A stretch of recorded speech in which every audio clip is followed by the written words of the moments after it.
A number of anonymous sources close to the Syrian conflict have told RT that rebel forces are planning to launch a, quote, provocation attack using chemical weapons against Israel.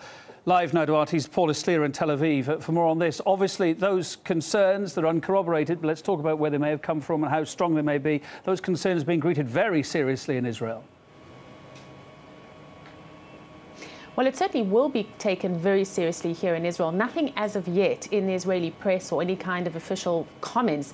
What we know is that RT sources are telling us that they have information that in the nearest future there will be an attack originating in the areas of Syria where the rebels are present, using certain unknown chemical weapons against the territory of Israel.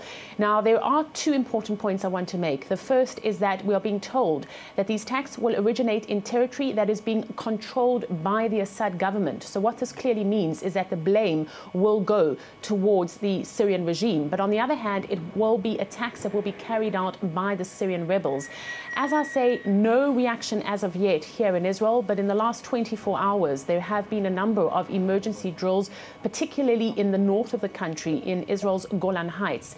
We also are hearing now from the Israeli Institute for Policy Against Terrorism. On Monday, they released a report in which they say that they have information that there are chemical weapons in Syria being housed in some 50 cities. 5 of those are cities with big factories. Now, the report is saying that the situation in these cities is constantly changing. So what this means is that sometimes the rebels are in charge, sometimes Assad's forces. And the conclusion is that there is the possibility that the rebel fighters will be in control of these weapons if and when these cities fall to their hands.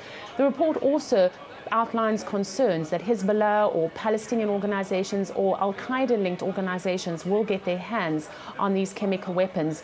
Israel, of course, is very, very concerned about any kind of attacks on Israeli territory that will emanate from Syria. In the past, it has struck Syria at the time it said to prevent weapon delivery to Hezbollah.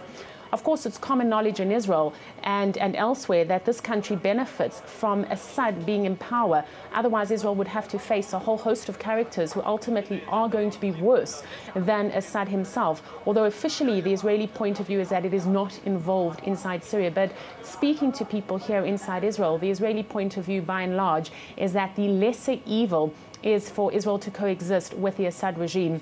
And of course, this is something that Israel has been doing for a few years.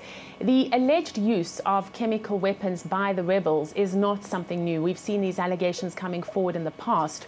Of course, this is a conflict that has been laden with all kinds of provocations at all levels. We've seen horrifying pictures of dead children that were used by the Obama administration to justify a possible attack on Syria. And later it turned out that those children had in fact been kidnapped and slaughtered by the rebels with chemical weapons.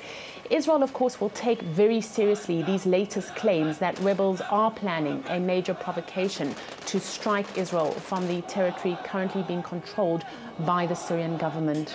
All right, Paula, thanks for the update there from Tel Aviv. Paul Eslier, our Middle East correspondent.